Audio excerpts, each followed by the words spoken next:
Welcome back to the part 3 of this session. In this video, I'll be showing you some other important tabs that are available for us to use on Google Spreadsheet. So there are two different parts of these remaining tabs I'll be showing you, and the first part is still located at the bottom part. We have this sign, we have this place where we have sheet name and this plus icon, and the second part is the upper part. So we have this comment icon, we have this plus or adding of contributors icon, and then we have these three dots that shows this menu here. So all of these we'll be talking about this. So starting with the tab we have at the bottom, I will begin from this plus icon. And before we make use of this plus icon, then it's important for you to note that just like we work on other apps, maybe apps like Google Docs, that we deal with different pages. By the time you are done with a page, it automatically moves to the next page, or you can manually move to the next page.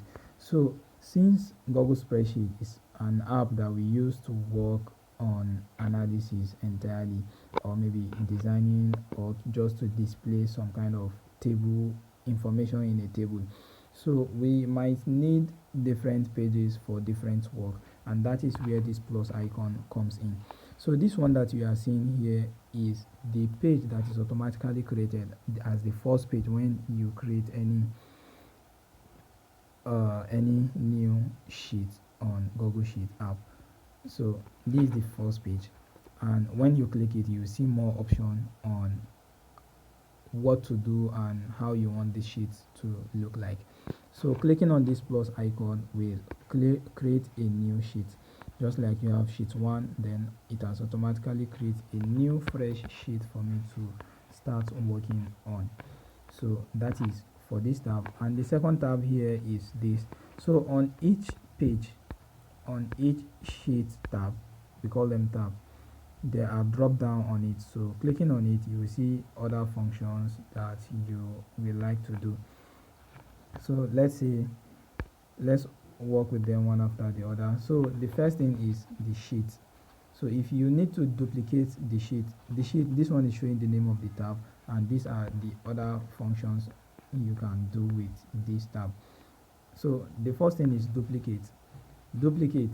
If you want a copy, an exact copy of this tab, you can easily click on this duplicate. So duplicate will tell you that this is the copy of this sheet, copy of sheet 1. So exactly what you have, exactly the content of what you have in sheet 1 will be available in that copy of sheet 1 you just made. So remember, you can always click on this back arrow to undo whatever we have done. So the next thing on this tab is delete. So I'm going to redo what I've undone now to bring back this copy sheet. So then I will click on this sheet, click on the drop down, and then I have the option to delete. So as the name implies, clicking on this will automatically delete this tab, and it's going to ask you one more time just to be sure you want to delete, so that you don't mistakenly delete what you have deleted. So, and even if you have deleted, remember, it is something you just do. You can click on undo to bring it back. Then since I want it to be deleted, I will just redo it so that the copy sheet will go. Then the next thing on the list is to rename. If you want to rename this sheet, I don't want it to be a sheet 1. So if it contains list of information, I can say maybe this one is the basic information. So I can rename this. So this is how to rename the sheet. Then the next thing on the tab is hiding of this tab. So if, let's say, in the case of where you are working on a tab basic info and you have the second tab as advanced info, so this advanced info, if you don't want people to see this advanced info, you can choose to hide by clicking on this hide tab, and the tab will go. And hiding of this tab is what will bring us to the next column, the next item we have here out of the 3 items I wanted to show you here now. So clicking on this 3 dash that look like a main menu, list of main menu you will have on a page. So clicking on it, as you can see here, some tabs that we have here has been hidden. So in order to see them, click on this main menu, and then you will see all the list of sheets you have here. So let's assume we have many sheets. I'm clicking on the plus icon to create many sheets. I have up to like 12 sheets here. So this, by default, this is how you will scroll to the left or right in order to see the sheets you are looking for. But you may have sheets that are very much here and may not be easy to find by scrolling either left to right. Then you can easily use this main menu icon to easily scroll up or down to find whatever you are looking for. So that's only what this column, this main menu icon is meant for. So going back to this drop down, clicking on it, the next thing we have here is color. So if you are working on tab and different page and there is something that page is representing, you can use a color to represent that tab, and this can be maybe you for easy identification. So you will know that if it is basic info, they go for green. If it is advanced info, they go for orange or red. So it's just for identification, so that you can easily identify a particular tab among many other tabs. So then the next one on the list is grid line. So do you want let's come to a new sheet, an empty sheet that we don't have anything on. So if I click on this grid line, it is by default turn on. If I turn it off, let's see what happens.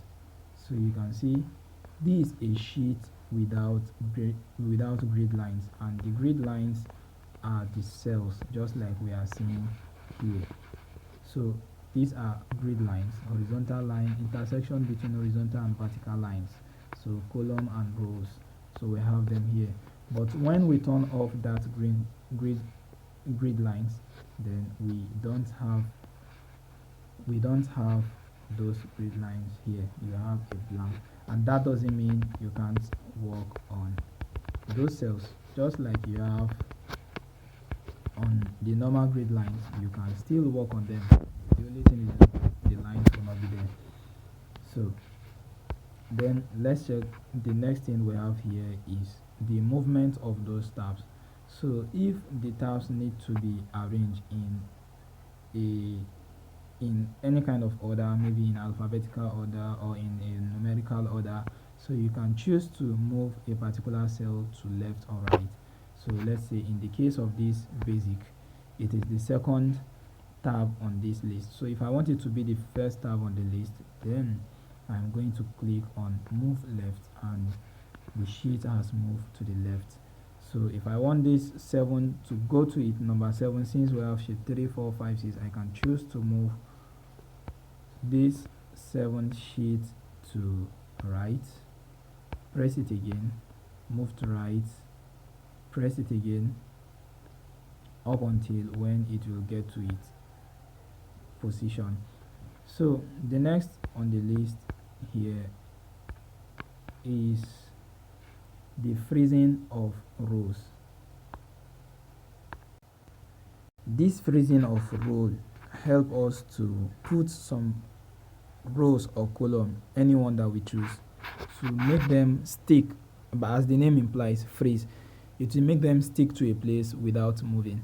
Let's say we have list of let's say we have names as heading, names, we have class. So, and we have many numbers of names, many names on the list. We have many classes on the list up till maybe thousands of them. So as you can see, by the time I scroll to check the remaining people name, the name I wrote here has disappeared, or the class I wrote here has disappeared. So in order to make it freeze and to see it properly, that's when we need this option of row. So clicking on, we have this number, we have this upper arrow and the down arrow. So as you are seeing them, this is to increase the row. So this is when you are freezing the row.